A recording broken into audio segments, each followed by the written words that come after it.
बिस्मिल्लाहिर्रहमानिर्रहीम। My name is doctor Mohammad Ibrahim. I hope आप सब लोग ठीक होंगे। Today the topic of discussion is direct sum of vector space. हमारे पास अगर एक वेक्टर स्पेस दी हुई है तो उसके डायरेक्ट सम से क्या मतलब होता है, हम उसको देखते हैं। हम लेट करते हैं let U and W be the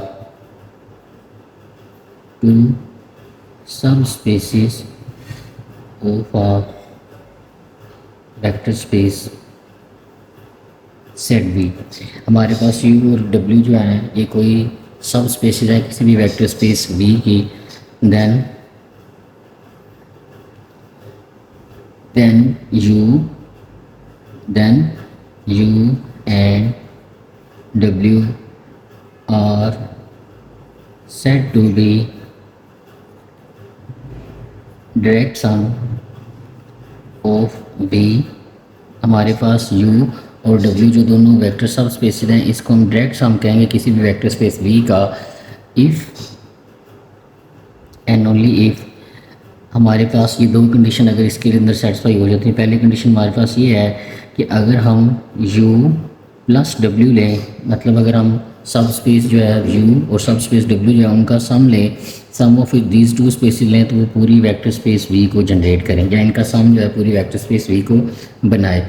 दूसरी कंडीशन हमारे पास ये है कि अगर हम u एंड w का इंटरसेक्शन लें तो वहाँ पे हमारे पास नल वेक्टर आना चाहिए, या जिसे हम जीरो वेक्टर कहते हैं वो आना चाहिए।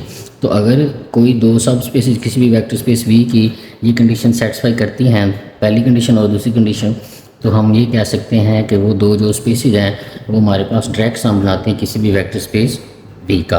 And then it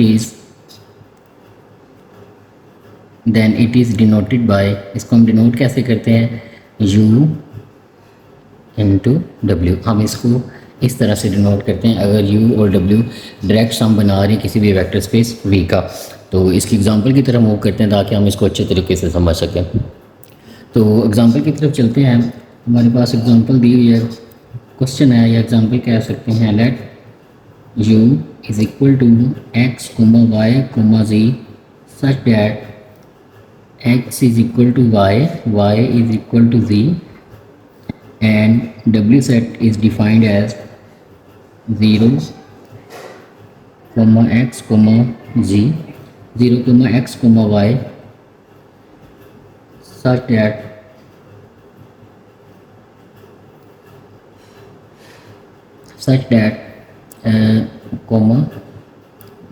y, z। जी हम u हमने ये सब स्पेस जो ली है, हमारे पास क्वेश्चन है u is equal to x, y, z such that x is equal to y is equal to z, और w जो हमारे पास सब स्पेस हमने ली है वो ली है 0, y, z such that y, z belong to r। और यहाँ पे भी हम लिख सकते हैं x, y, z जो है वो हमारे पास r से बिलोंग कर रहे हैं। ठीक है, तो हमने इनको चेक करना है कि क्या ये हमारे पास डायरेक्ट सम है या नहीं है किसी स्पेस किसी स्पेस v के लिए। हमने इसको चेक करना है कि ये r³ के लिए हमारे पास डायरेक्ट सम बनाते हैं या नहीं बनाते, तो उसको लेके चलते हैं।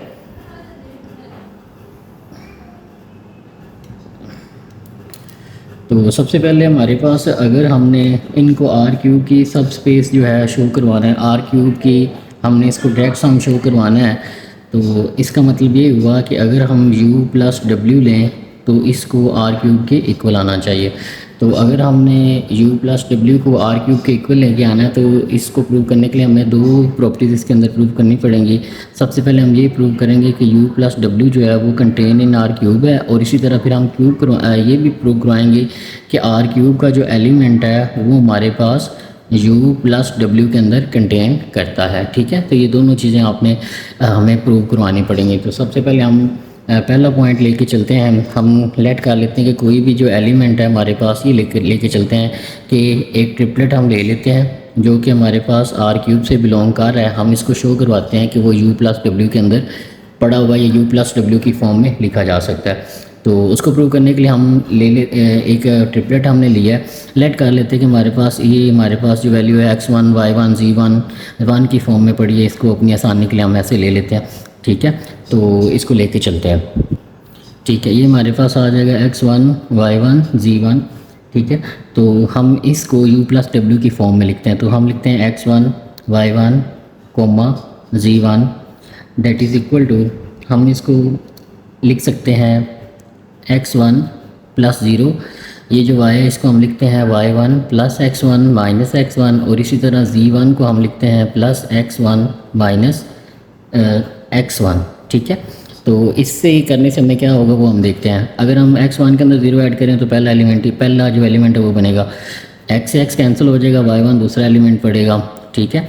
और उसी तरह हमारे पास x1 से x2 कैंसिल करेंगे तो z1 हमारे पास ये जो लास्ट एलिमेंट है वो हमारे पास बन जाएगा। तो इसका मतलब ये हुआ कि इसमें और इसमें कोई फ़र्क नहीं, अगर हम इसके अंदर इसको इंटरचेंज कर रहे हैं तो इसमें हमें कोई फ़र्क नहीं पड़ेगा। यहाँ से हम क्या करते हैं, हम u का एलिमेंट बनाने की कोशिश करते हैं। u का एलिमेंट किस तरह होगा, x y z होगा, और x y z सारे क्या इक्वल है, तो मतलब जो x की फॉर्म होगी y और z की भी वही फॉर्म होगी। तो यहाँ से हम इसको एलिमेंट बनाने के लिए क्या करते हैं, हम x1 इधर से x1 और इधर से x1, इन तीनों x1 को कॉमन मतलब बाहर ले लेते हैं और इसको सम की फॉर्म में लिखते हैं। इसको हम लिख सकते हैं x1 प्लस, यहाँ से हमारे पास x1 हमने उठा लिया, बाकी यहाँ पे क्या रह जाएगा 0, यहाँ पे हमारे पास रह जाएगा y1 माइनस x1, और यहाँ से हमारे पास रह जाएगा z1 माइनस x1। ठीक है। तो ये हमारे पास फॉर्म रहेगी। अब अगर आप यहाँ पे थोड़ा सा गौर करें तो ये हमारे पास किसका एलिमेंट है, u का एलिमेंट किसकी फॉर्म के हैं, x y z तीनों क्या इक्वल होंगे, तो ये हमारे पास x y z हमारे पास ये u का एलिमेंट बन गया। ठीक है। प्लस अब ये जो दूसरा एलिमेंट है ये हमारे पास किसका एलिमेंट है, ये हमारे पास w का एलिमेंट है। तो पहला एलिमेंट 0 होगा, दूसरा y होगा, तीसरा z होगा, तो ये पूरा हमारा y है और ये पूरा z है, तो ये w हमारे पास हो गया। अब इससे हमें क्या पता चला कि हमने एक एलिमेंट r³ से लिया था, हमने उसको u प्लस w की फॉर्म में लिख दिया। तो इसका मतलब ये हुआ कि r³ जो है वो u प्लस w के अंदर कंटेन कर गया। अब हम ये शो करवाते हैं कि अगर हम u प्लस डब्ल्यू का w लें, इनके तमाम एलिमेंट r³ के अंदर भी पड़े हैं, तो इसको प्रूव कराने की तरफ चलते हैं। तो यहाँ पे हम ले लेते हैं u प्लस डब्ल्यू, हम ले लेते हैं, इसको हम कंटेन करवाएंगे कि इसका हर एलिमेंट r³ की फॉर्म में लिखा जा सकता है, या r³ के अंदर पड़ा है। तो हम एक एलिमेंट जो है वो पहले u से कंसीडर करते हैं। u से हम एक एलिमेंट ले लेते हैं, ये u से बिलोंग कर रहा है, और इसकी फॉर्म हम किस तरह से ले रहे हैं कि जो स्मॉल u है वो हमारे पास हम ले रहे हैं x1 x1 और कोमा x1 इस फॉर्म का ले रहे हैं जो हमने u स्मॉल एलिमेंट लिया है। और इसी तरह हमने एक w एलिमेंट जो है वो w से बिलोंग करवाना था, और वो w वाला जो एलिमेंट है वो किस फॉर्म का होना चाहिए, कि उसकी जो पहली एंट्री है वो 0 होगी। w इज़ इक्वल टू, पहली एंट्री इसकी हम 0 ले लेते हैं, दूसरी हम y1 y2 की फॉर्म में ले लेते हैं, और दूसरी जो है लास्ट एंट्री वो z2 की फॉर्म में ले लेते हैं। ठीक है। तो ये हमने स्मॉल u ले लिया, ये स्मॉल w ले लिया। अब इन दोनों का सम लेते हैं। तो अगर हम u प्लस w यहाँ पे करें तो ये हमारे पास बनेगा x1 plus 0 into y2 z2। तो ये हमारे पास क्या बन जाएगा, ये हमारे पास बनेगा x1 ये इसके अंदर ऐड होगा तो x1 प्लस y2। ठीक है। और ये हमारे पास x1 प्लस z2 हो जाएगा, तो ये आ जाएगा u प्लस w। तो अगर आप यहाँ पे थोड़ा सा गौर करें तो ये हमारे पास एक ट्रिपलेट है जो हमारे पास किसका एलिमेंट है, r³ का एलिमेंट है। तो इसका मतलब ये हुआ कि हमने दो एलिमेंट u और w लिए, उनको हमने सम किया तो वो हमारे पास किसकी फॉर्म में चले गए, r³ के एलिमेंट में चले गए, और हमारे पास r³ का एलिमेंट बना रहे हैं। तो इसका मतलब ये हुआ कि इसका जो सम है वो r³ में जा रहा है। तो इससे हमें ये पता चला कि u प्लस w हम लेंगे तो वो हमारे पास किसके अंदर कंटेन कर गया, r³ के अंदर कर गया। तो बाय दीज टू इनक्वालिटीज़ हमारे पास r³ इसके अंदर कंटेन कर रहा है और ये पूरा r³ के अंदर कंटेन कर रहा है। तो इसका मतलब ये हुआ कि u प्लस w जो है वो किसके इक्वल है, r³ के इक्वल है। यहाँ से हमने ये शो करवाया कि हमारे पास अगर हम दो सब स्पेसिस जो हैं उनका अगर सम लेते हैं तो हमारे पास पूरी वेक्टर स्पेस V को जनरेट कर रहा है। अब यहाँ पे एक और मज़े का सवाल ये है कि ये जो रिप्रेजेंटेशन हम ले रहे हैं, इस वेक्टर को हमने इस फॉर्म में लिखा है, तो ये एक यूनिक रिप्रेजेंटेशन है। अगर हम इसी वेक्टर को इस फॉर्म में लिखेंगे तो ये यूनिक वे है।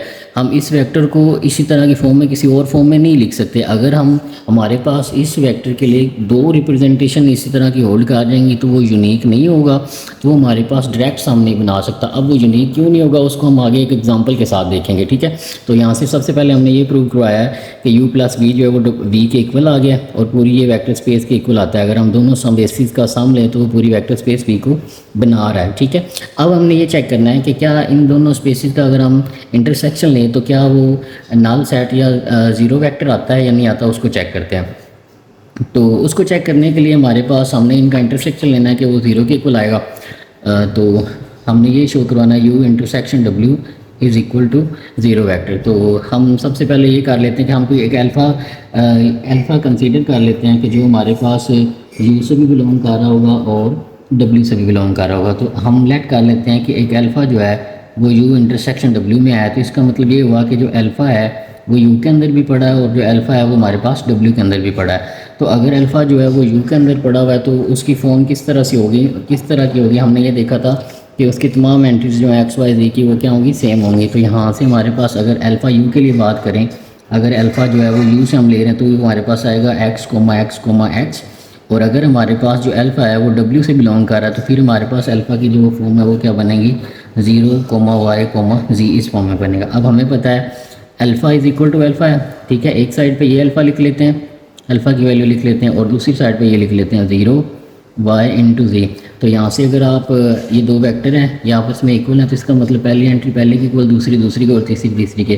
तो यहाँ से अगर हम देखें तो x इज़ इक्वल टू 0 आ गया, दूसरी एंट्री में x is equal to y आ गया, और तीसरी एंट्री में x is equal to z आ गया। अब अगर हमारे पास x 0 है तो यहाँ पे 0 की वैल्यू पुट करेंगे, y की वैल्यू 0 हो जाएगी, और यहाँ पे भी x की वैल्यू पुट करेंगे तो z भी हमारे पास क्या हो जाएगा, 0 हो जाएगा। तो इसका मतलब ये हुआ कि x y z जो है ये तमाम एंट्रीज हमारे पास 0 हैं। तो आप चाहे इस अल्फ़ा में वैल्यू पुट कर दें, चाहे इस अल्फ़ा में वैल्यू पुट कर दें, तो हमारे पास जो अल्फ़ा की वैल्यू है वो हमारे पास क्या आ जाएगी, 0 आ जाएगी। और हमने यही शो करवाना था कि अगर हमारे पास अल्फ़ा u और w में बिलोंग कर रहा है तो वो हमारे पास क्या है, एक नल वेक्टर है, ठीक है, जिसे हम 0 वेक्टर भी कह सकते हैं। तो हमने ये शो करवा दिया कि हमारे पास ये जो दो स्पेसेस हमने एग्जांपल लिया है, एक u है और w, हमने चेक किया कि u प्लस w जो है वो डायरेक्ट सम है या नहीं है। तो हमने इसको प्रूव कराया कि ये हमारे पास डायरेक्ट सम को जनरेट करता है और ये डायरेक्ट सम बनाता है। जी नेक्स्ट एग्जांपल है हमारे पास, हमें दिया हुआ है कि फॉर एग्जांपल w हमारे पास ये है 0 0 c ये वेक्टर है हमारे पास, और u जो है वो हमारे पास दिया हुआ है a b, 0 ये हमारे पास w और u दो वेक्टर दिए हैं। क्या ये हमारे पास डायरेक्ट सम बनाते हैं या नहीं बनाते, तो इनको हम चेक करते हैं। तो सबसे पहले हमने ये पता होना चाहिए कि इनका जो सम हम लें तो वो ये भी हमारे पास r³ के एलिमेंट हैं, तो उसको जनरेट करना चाहिए इनको, और इसका मतलब u प्लस w लें तो वो r³ के इक्वल आए, और पहले वाला मतलब u प्लस w हम करें तो वो r3 के अंदर कंटेन होना चाहिए, और इसी तरह r3 जो है वो u प्लस w के अंदर कंटेन होना चाहिए, ठीक है। तो हम इसको चेक कर सकते हैं, अभी हमने पिछली एग्जांपल की है किस तरह इनको कंटेन करवाना है, तो आप सेम मेथड से इसको मतलब उसके अंदर प्रूव करवा सकते हैं। तो उसके अलावा अब हम इनको देखते हैं, अगर हम u प्लस w लेते हैं तो हमारे पास किसके इक्वल बनता है, तो u की वैल्यू पहले लिख लेते हैं a b, 0 और फिर w की लिख लेते हैं 0 0 c। तो अगर हम इसको सम करें तो ये हमारे पास बनेगा a b c t a b c, और ये हमारे पास किससे बिलोंग कर रहा है, r³ के एलिमेंट से बिलोंग कर रहा है। तो ये आप इजीली हमने u प्लस w को r³ के अंदर प्रूव करवाया। तो इसी तरह हमने ये u प्लस u जो r³ के इक्वल आ गया, ठीक है। इसी तरह हम जो है एक एलिमेंट लेके उसको इस फॉर्म में लिख सकते हैं, सेम इसी पैटर्न पे इसको लेते हुए। लेकिन अगर हम यहाँ पे गौर करें कि a b c, अगर हम इसको चेक करें तो ये हमारे पास a b, 0 प्लस 0 0 c ये एक यूनिक एक्सप्रेशन की फॉर्म में इस तरह लिखा जा सकता है। इसके अलावा इसमें कोई और वैल्यू हम नहीं ले सकते कि इस एक वेक्टर को हम किसी दो फॉर्म में नहीं लिख सकते, दो के लीनियर कॉम्बिनेशन में। फॉर एग्जांपल हम ले लेते हैं 1 2 5, तो यहाँ से हमारे पास आ जाएगा 1 2 यहाँ पे 0 आ जाएगा प्लस 0 0 5। इसे अगर हम यहाँ पे ये देखें कि इस वेक्टर को हम किसी और फॉर्म में नहीं लिख सकते, 1 2 5 है, तो यहाँ से इन दो वेक्टर को इसको 1 2 5 को यूनिक तरीका लिखने का सिर्फ यही है कि ये हमारे पास जो है u का वेक्टर, u का एलिमेंट रहे, और ये हमारे पास w का एलिमेंट रहे।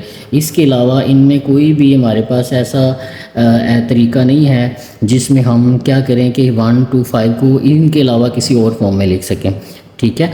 कि हमारे पास देखिए अगर यहाँ पे हम 1 लेते हैं, यहाँ पे 1 लेते हैं, वो 2 तो बन जाएगा, लेकिन ये फिर हमारे पास जो एलिमेंट है वो w का नहीं रहेगा। फॉर एग्जांपल अगर हम यहाँ पे 2 ले लेते हैं, यहाँ पे -1 ले लेते हैं, तो आंसर तो इसका 1 आएगा, लेकिन फिर वो हमारे पास यहाँ पे w का एलिमेंट नहीं रहेगा। तो मैं बताना ये चाह रहा हूँ कि जब हम डायरेक्ट सम की बात करते हैं तो अगर दो स्पेसेस डायरेक्ट सम बना रही हैं तो उसके हर जो हमारे पास फॉर एग्जांपल हमारे पास कोई आर क्यूब हम यहाँ पे वेक्टर स्पेस ले रहे हैं, तो इस आर क्यूब में से अगर हम एक वी ले रहे हैं तो इस वी को एक यूनिक तरीके से u प्लस डब्ल्यू के फॉर्म में लिख सकते हैं, जैसे हमने 1 to 5 लिखा है। इसके अलावा कोई और एलिमेंट नहीं, हम अगर हम इसको लिखते हैं 1 to 5 और ले लेते हैं, तो इन दोनों इस तरीके के अलावा कोई और तरीके से हम 1 to 5 नहीं बना सकते। अगर हम बनाएं भी गए तो ये तो बन जाएगा, लेकिन यहाँ से हमारे पास u और w की जो ओरिजिनल कंडीशन है वो हमारे पास सेटिस्फाई नहीं होगी। और दूसरे नंबर पे यहाँ पे बात यह है कि अगर हम इन दोनों का इंटरसेक्शन लें, u प्लस डब्ल्यू लें, तो वो हमारे पास क्या आएगा, 0 0 वेक्टर आएगा। ठीक है, ये उसी वक्त पॉसिबल हो सकता है जब हम कोई भी जो वेक्टर स्पेस v ले रहे हैं उसको हम यूनिक वे में u प्लस डब्ल्यू के फॉर्म में लिख सकते हैं। ठीक है, तो ये हमारे पास ये भी जो है डायरेक्ट सम हमारे पास बनाएगा। तो u प्लस w जो है ये हमारे पास आर क्यूब के लिए डायरेक्ट सम का रोल प्ले कर सकते हैं। लेकिन अगर हम यहाँ पे ये देखें कि हमारे पास जो है वेक्टर स्पेस हम आर क्यूब भी ले रहे हैं, और अगर हम u यहाँ पे ये ले लें, u is equal to a b 0 ले लें, ये वेक्टर ले लें, और इसी तरह जो w है वो हम ले लें जी 0 c d। तो यहाँ से अगर आप गौर करें तो हम u प्लस अगर w लेते हैं तो वो हमारे पास क्या बनेगा, that will become a b plus c into D, ये फॉर्म बनेगी। अब अगर आप यहाँ पे गौर करें तो ये यूनिक तरीके से नहीं लिखा हुआ। फॉर एग्जांपल अगर हम यहाँ पे लेते हैं एक एलिमेंट आर क्यूब में से लेते हैं जिसको हमने वी का नाम दिया हुआ है, यहाँ पे हम एलिमेंट ले लेते हैं 1 2 3। इस 1 2 3 को हम कितने तरीक़ों से लिख सकते हैं, बहुत से तरीक़ों से लिख सकते हैं। हम इसको ऐसे लिख सकते हैं 1 2 0 प्लस 0 0 3। अगर आप इसको सॉल्व करें तो ये 1 ये 2 और ये 3। इसी तरह से हम इसको देख लें, एक और एलिमेंट हम लेके चेक कर लेते हैं 1 0 0 प्लस 0 2 3। अगर हम इसको चेक करें तो ये ऐड होके क्या बनाएगा 1, ये ऐड होके 2 और ये हमारे पास ऐड होके क्या बना देगा 3। तो इसका मतलब ये हुआ कि 1 2 3 हमने एक एलिमेंट लिया जो कि वेक्टर आर क्यूब से बिलोंग कर रहा था, वेक्टर स्पेस से, और हमने इस यूनिक एलिमेंट को दो फॉर्म में दो तरीके से एक्सप्रेस करके लिख लिया। तो जब भी हम इसको दो तरीके से एक्सप्रेस करके लिख रहे हैं, हम इसको यूनिक तरीके से नहीं लिख सकते, तो ये कभी भी हमारे पास डायरेक्ट सम को नहीं बनाएगी। ये एग्जांपल 2 थी और ये एग्जांपल हमारे पास 3 थी। और इसी तरह से अगर आप थोड़ी सी और बात करें, अगर हम इनके इंटरसेक्शन की बात करें तो आप इसके इंटरसेक्शन में देखेंगे कि u प्लस w जो है हमारे पास पहला एलिमेंट तो 0 0 आ जाएगा, यहाँ पे भी 0 यहाँ पे भी 0, लेकिन जो दूसरा एलिमेंट आएगा वो b प्लस c की फॉर्म में आएगा। तो हम कंसीडर कर लेते हैं कि वो e के इक्वल है, किसी थर्ड एलिमेंट e के इक्वल है। तो u प्लस w जो हमारे पास है इसके इक्वल आएगा, और ये हमेशा नल वेक्टर नहीं आएगा क्योंकि इनमें कोई ना कोई चीज़ यहाँ पे कॉमन ज़रूर आएगी। और यही तरीका है कि इस वेक्टर को हम यूनिक तरीके से नहीं लिख पा रहे, तो ये कभी भी हमारे पास वेक्टर जो है डायरेक्ट सम नहीं बनाएगी। ये u और w जो दो सब स्पेसिस हमने आर क्यूब की ली हैं, ये कभी भी डायरेक्ट सम नहीं बनाएंगे। और आप ये भी देखेंगे कि इनके इंटरसेक्शन में हम देखेंगे तो कभी भी नल वेक्टर नहीं आएगा, 0 वेक्टर नहीं आएगा, कोई ना कोई और वेक्टर हमारे पास आएगा। तो ये हमने एक एग्जांपल लिया जो हमारे पास डायरेक्ट सम नहीं बनाती। 2 एग्जांपलें हमने पीछे की हैं जो हमारे पास डायरेक्ट सम बनाती हैं। अब वो क्यों नहीं बनाती, ये सबसे मेन पॉइंट था कि अगर हम आर क्यूब का इधर से कोई भी एलिमेंट उठाएंगे उसको सिर्फ यूनिक तरीके से एक ही बार लिख सकते हैं, इस एलिमेंट को कोई दूसरे तरीके से हम नहीं लिख सकते। लेकिन अगर हम आर क्यूब का एक एलिमेंट उठाएं और u प्लस डब्ल्यू के बहुत से तरीक़ों से उसको लिखा जा सके, इस वेक्टर को u प्लस डब्ल्यू के बहुत से तरीक़ों से लिखा जा सके, तो इसका मतलब ये हुआ कि हम इसको यूनिकली एक्सप्रेस नहीं कर पा रहे इस वेक्टर को u प्लस डब्ल्यू की फॉर्म में, तो ये कभी भी हमारे पास डायरेक्ट सम नहीं बनाएगा। डायरेक्ट सम बनाने के लिए ये भी ज़रूरी है कि u प्लस डब्ल्यू अगर करें तो वो पूरी वेक्टर स्पेस को जनरेट करे, और जो हम वेक्टर अगर किसी आर क्यूब में से उसमें से हमने उठाया तो उस वेक्टर को सिर्फ यूनिकली वे में एक्सप्रेस किया जा सके, इसके अलावा कोई और तरीका ना हो। जैसे हमने यहाँ पे लिया तो इसको 2 तरीक़ों से हमने लिख लिया, इसी तरह और तरीके से भी लिखा जा सकता है इसी वेक्टर को। तो ये यूनिक वे नहीं है, तो ये हमारे पास वेक्टर जो है हमारे पास डायरेक्ट सम है उसको जनरेट नहीं करेगा। और ये वाली जो एग्जाम्पल है हमारे पास डायरेक्ट सम नहीं बनाएगी, नॉट डायरेक्ट सम। ठीक है, आई होप सो आपको इन तीनों एग्जाम्पलों से इसके अच्छे तरीके से समझ आई होगी। अपना बहुत सारा ख्याल रखिएगा, अगर कोई क्वेश्चन है तो आप उसको पूछिएगा, इंशाल्लाह उसको क्लियर किया जाएगा। थैंक यू वेरी मच, अपना बहुत सारा ख्याल रखिएगा। अल्लाह हाफिज़।